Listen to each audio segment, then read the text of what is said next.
Welcome back to the channel. This is my Pixel 10 Pro and I'm running the latest Android 17 QPR beta 3. And believe it or not, there are some new exciting things such as blur finally after so many years and people really requesting this. But not only this, there are many other things. Some of these are under the hood improvements, some of these you can see, and I'm going to try to demonstrate this to you. And believe it or not, but this time there are indeed material things that I can show you. Of course, that go along with all the under the hood changes. And I do understand it's a bit chaotic because right now we are testing the QPR, which stands for the quarterly platform release for Android 17, but the official stable version of the base Android 17 is not yet there. So allow me to share a bit more light into this puzzle and bring us all on the same page. So what is the big picture? Google wrapped up the main Android 17 developers beta in April so that they can prepare for the stable public release. And right now this is the current state. So we have the beta 3. This dropped somewhere end of May. I'm just using it from a few days. And this is really heavily focusing on polishing what we have. So a lot of fixes are there, fixes for the blurred routing, fixes for the Wi-Fi drops, the signal bars showing empty and etc. But pay attention, this QPR1 update is scheduled to become the September feature drop for the Pixel devices. So I'm just thinking when Google are to release the new Pixel 18 series, it's probably going to be with QPR1. Now, if you have already your Pixel 4 and you're enrolled in the beta, you basically have two options. So option one is to stay enrolled, which means that you're going to be part of the beta, you're going to stay on track, and you're going to automatically transition to the final QPR1 public release in September, right? And then, of course, go to the QPR2 beta cycle. But if you're not a fan of betas, then we have option 2, and this is the safe exit. So if you want to get off this beta train, right, and back on the stable software, but without wiping your data, now this is critical timeline. Now you need to go and press opt out. But it's very important to not immediately downgrade the over-the-air update that Google are going to send you when you opt out, because this is going to wipe your device. All right, so just opt out and then just wait probably a couple of months until we hit September, and then once the stable version matches your better version, your phone is gonna get like a clean update and you're not going to lose any data. I know it sounds a bit more complex, but this is pretty much what happens every year with Google and the way they handle things with the betas and the QPRs and the canaries, which is the alpha builds. Alright, enough talking, now let me just show you the new things. Because finally Google introduced system blur, and you can see I have a bunch of phones laying here. This is the S26 Ultra, the Xiaomi 17 Ultra, and the Oppo Find X9 Ultra. And I want to demonstrate something because some people are calling this the liquid glass, for Google and etc. And honestly, it doesn't look remotely close to the liquid glass. Now they added some opacity effect. You can see this here in the menu. All right, you can also see this when you try to navigate through your sound menu. Like you can see right now there is a blur, and I can definitely see through and check my wallpaper, even from the menu here, and we can see this also in this element. So it's looking very, very good.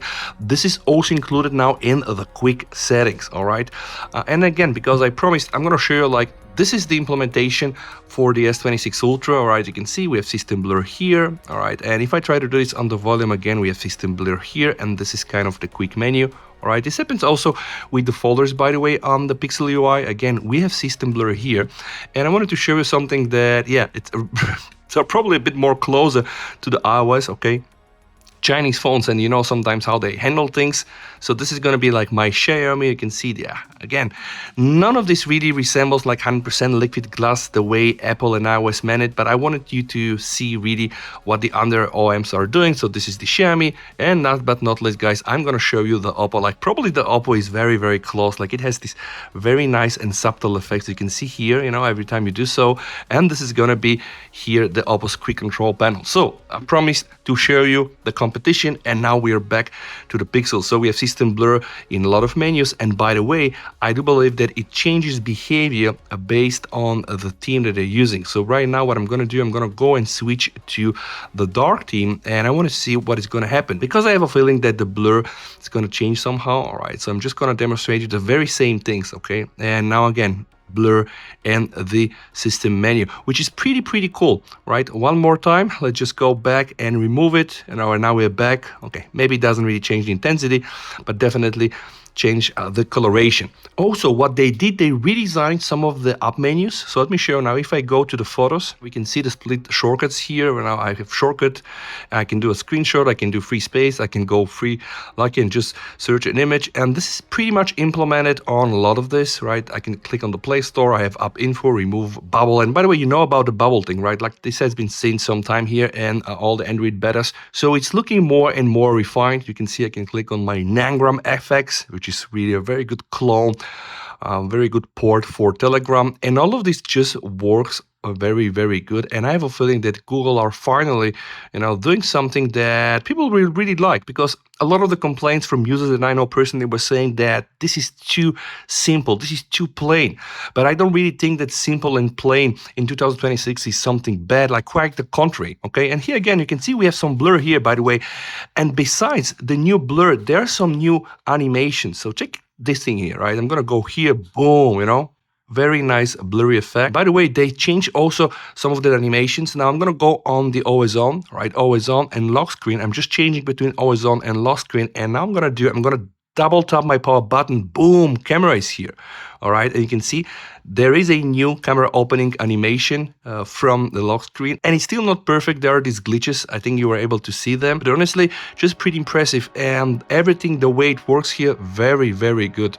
All right, and by the way, even when I'm on the lock screen, you were able to see this thing, which is pretty neat. And honestly, I think this is a feature that a lot of people will like. Right now I have here Spotify, right? This is Spotify and also Mixcloud.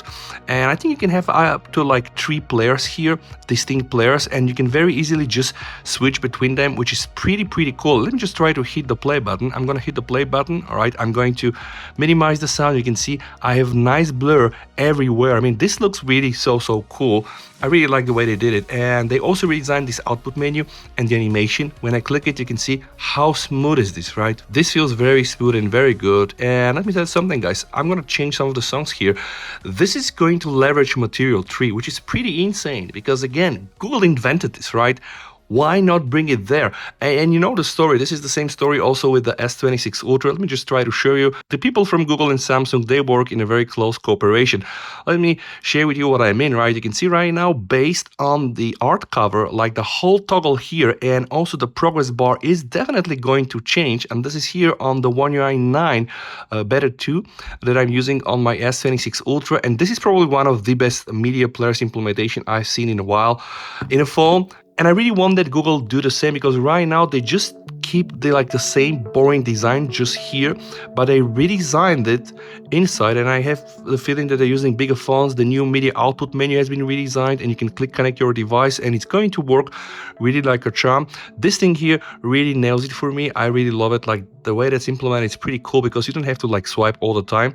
Now let's just go back. I want to do something with you guys. I'm going to try to play a track from Spotify, and I want to go on my always on and see what is going to happen. Okay, nothing. And now this thing here is my lock screen, and you can see, by the way, the new media player Cars is also going to work on my lock screen from where I can control it. And I only hope that they're going to implement the new waves, probably the color waves. I'm not sure if they're going to do this anyway.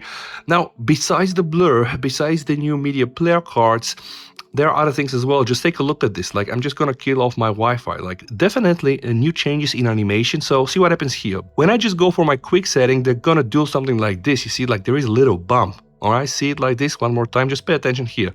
They go down and then immediately up. All right, down and immediately up. One more time, down and up, which is pretty cool. I also have a feeling that they redesigned this animation here. It wasn't the case before, and it's very fluid. I'm not sure if this is a bug or something, right? See, when I click on this toggle, right, I get this fancy animation, then I go back, right, and then something happens. Even when I toggle the individual icons, I get this little bump here, which is pretty good, by the way. And you know about the quick menu, right? It's Google, and they implemented this since quite some time. You have the option to redesign this the way we do also in the One UI 8.5 and 9. And again here, guys, we do have also the system blur. Now let me show you something that I believe is important too, as Google and Samsung are doing the same thing. So when I go inside the apps and I click on my default apps and I click on digital assistant app, you can see they're going for less text here. So when I click inside Google, I'm probably gonna get more description. And this is exactly what our friends from Samsung are doing as well. And you might want to see my One UI 9.0 Beta 2 video. Now, every time you go inside a system menu, you're gonna see that they're removing the test, and actually they're shrinking this element here, giving you more space from the screen. And I think the most noticeable is the Galaxy AI, because on the old One UI 8.5, here you're gonna get like these huge descriptions, and in the new One UI 9, which is still better, you know, it's very clean and very simple. And I have a feeling that Google are doing the same. And before I wrap up the video, yes, when you clear notifications, you're gonna get this nice new message. You're all caught up. And also there is a new system icon when you charge the phone, etc. I'm not able to show it right now, but you get the point. This also appears, I guess, on the Pixel watches. So they're trying to bring a more uniform experience between the phones and the watches, much as Samsung are doing. Last but not least, before I close the video, let me show you guys, I ran a Geekbench score. I got 2263 on a single core versus almost 5,900, and I'm gonna show you also my other results on this device, so you can see I think it's pretty much the same, right? But somehow with the new animations that they added, like specifically this one here, you see it goes down and up like with all these bumps, and with the new blur it feels better. I can tell it definitely feels snappier. Some of the animations are even kind of like slowed down. I'm not sure if I can share this to you, but let me show you something else. If I go, for example, here, right, and I go to wallpaper and style, what I can do, I can just go inside my recents menu. I'm gonna get like nice haptic feedback, and then something new, I can click here, right, and you see I have not only the option to copy, I can directly save this image. These are the little things that Google prepared for us in Android 17 QPR1 Beta 3, so I just hope to see what they're gonna do with this, because remember, we need to get Gemini intelligence, and it's gonna get even so much more interesting. And I really hope that you have enjoyed this video, and if that's the case and you like what I do on the channel, you're more than welcome to sub. Stay safe, VST over, and bye.